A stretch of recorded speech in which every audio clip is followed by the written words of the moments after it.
आप सभी का हमारे चैनल में स्वागत है। अगर आपको भावनात्मक और सच्ची जिंदगी से जुड़ी कहानियां पसंद हैं, तो वीडियो को अंत तक जरूर देखिए।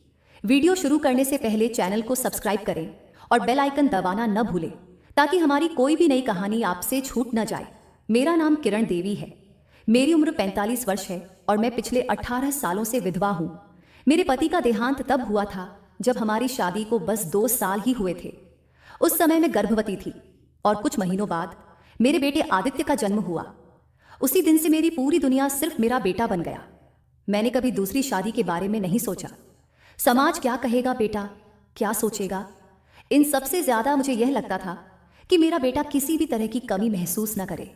मेरे माता पिता पहले ही गुजर चुके थे और उनकी छोड़ी हुई संपत्ति से हमारा जीवन आराम से चल रहा था।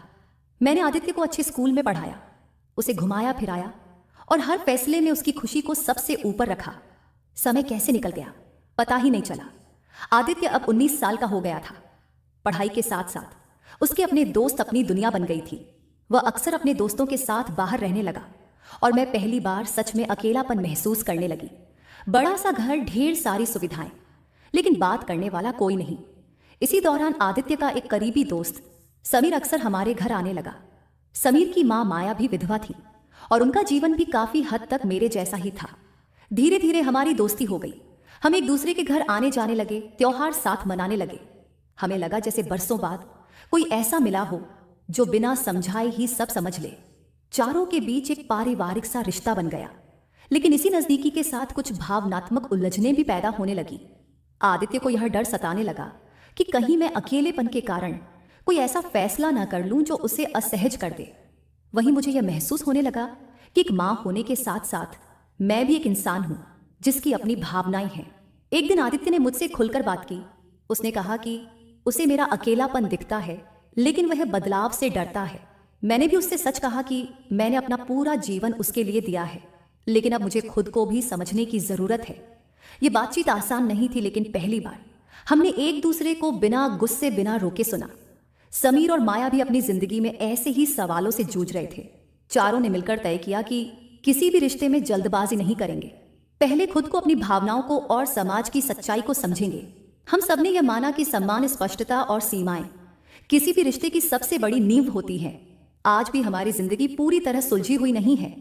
सवाल अब भी है, डर भी है, लेकिन फर्क बस इतना है कि अब हम भाग नहीं रहे। हम बातचीत कर रहे हैं, सोच रहे हैं और धीरे धीरे आगे बढ़ रहे हैं।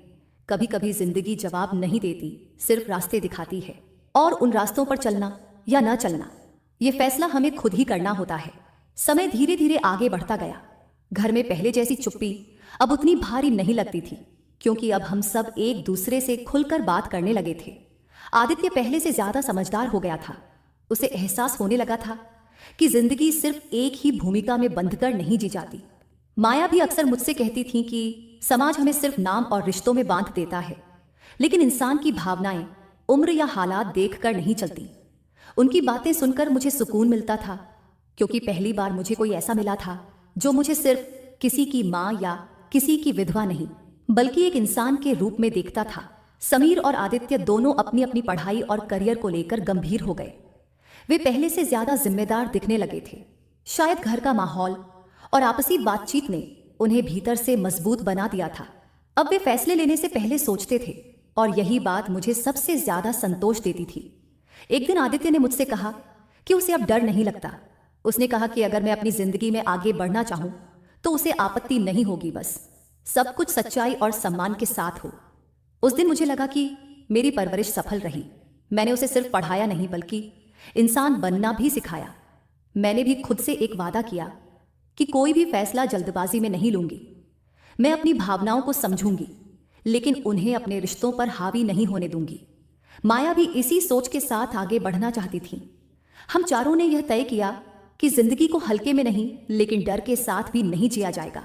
जो रिश्ता सुकून दे वही सही है, चाहे वो दोस्ती हो, परिवार हो या आत्मसम्मान से भरा अकेलापन। आज भी हमारी कहानी पूरी नहीं हुई है, शायद कभी होगी भी नहीं, लेकिन अब हम उस मोड़ पर हैं जहां सवालों से भागते नहीं, उन्हें स्वीकार करते हैं। और कभी कभी यही स्वीकार करना सबसे बड़ा समाधान बन जाता है। जिंदगी ने हमें यह सिखाया कि सही और गलत के बीच अक्सर एक इंसानी रास्ता होता है, जहां समझ, संवाद और संवेदना सबसे जरूरी होती है। समय के साथ घर का माहौल और भी सहज होता चला गया।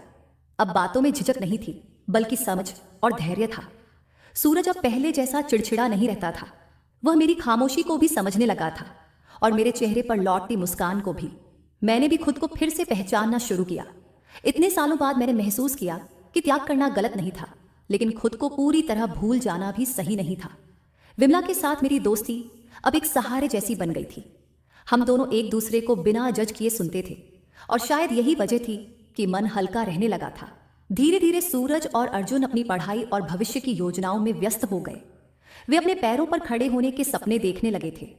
मुझे यह देखकर सुकून मिलता था कि वे भावनात्मक रूप से भी परिपक्व हो रहे हैं। अब वे किसी भी बात को गुस्से से नहीं, बल्कि बातचीत से सुलझाने की कोशिश करते थे। एक दिन सूरज ने मुझसे कहा कि उसे अब भरोसा है कि मैं कोई भी फैसला सोच समझकर ही लूंगी। उसने यह भी कहा कि मेरी खुशी उसके लिए मायने रखती है, बस रिश्तों में सच्चाई बनी रहनी चाहिए। उस दिन मुझे लगा कि मेरा बेटा सच में बड़ा हो गया है। मैंने भी अपने मन में यह ठान लिया कि जिंदगी को दोबारा डर के साथ नहीं जीऊंगी।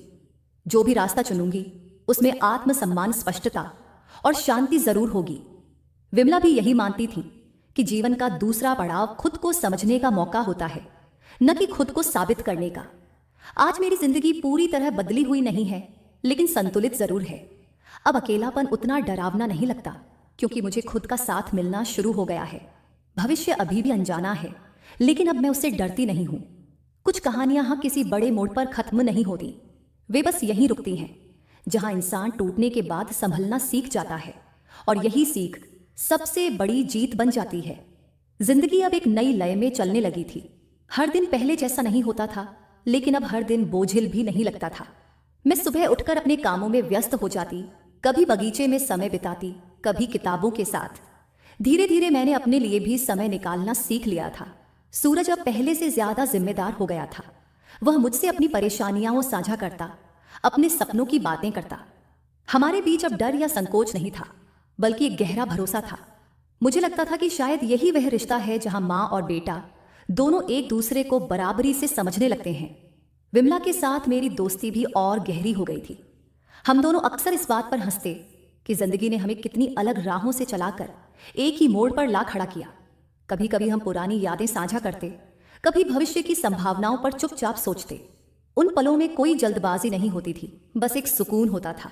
समय ने हमें यह सिखा दिया था कि हर सवाल का जवाब तुरंत नहीं मिलता। कुछ फैसले समय के साथ खुद साफ हो जाते हैं। अब न तो सूरज किसी बात को लेकर घबराता था, न ही मैं अपने मन के भावों से डरती थी। हम दोनों ने एक दूसरे को आजादी दी थी, सोचने की, समझने की और आगे बढ़ने की। आज जब मैं पीछे मुड़कर देखती हूं तो लगता है कि दुख ने मुझे तोड़ा नहीं, बल्कि मजबूत बनाया। अकेलेपन ने मुझे खुद से मिलवाया और रिश्तों ने मुझे समझदारी सिखाई।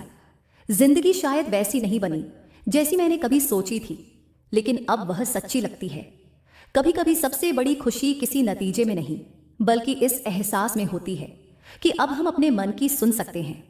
और शायद यहीं से कहानी खत्म नहीं होती, बल्कि यहीं से सच में शुरू होती है। आज जिंदगी मुझे किसी मंजिल पर खड़ी नहीं दिखती, बल्कि एक शांत रास्ते पर चलती हुई महसूस होती है। सूरज अपने भविष्य की ओर बढ़ रहा है और मैं अपने वर्तमान को स्वीकार करना सीख चुकी हूँ। अब न पछतावा है, न जल्दबाजी, बस एक संतुलन है, खुद के साथ और अपनों के साथ। मैंने यह समझ लिया है कि हर इंसान की जिंदगी में कुछ खाली जगहें होती हैं और जरूरी नहीं कि उन्हें तुरंत भरा जाए। कभी कभी उन्हें समझना ही काफी होता है। आज मेरे पास जवाब कम है, लेकिन सुकून ज्यादा है।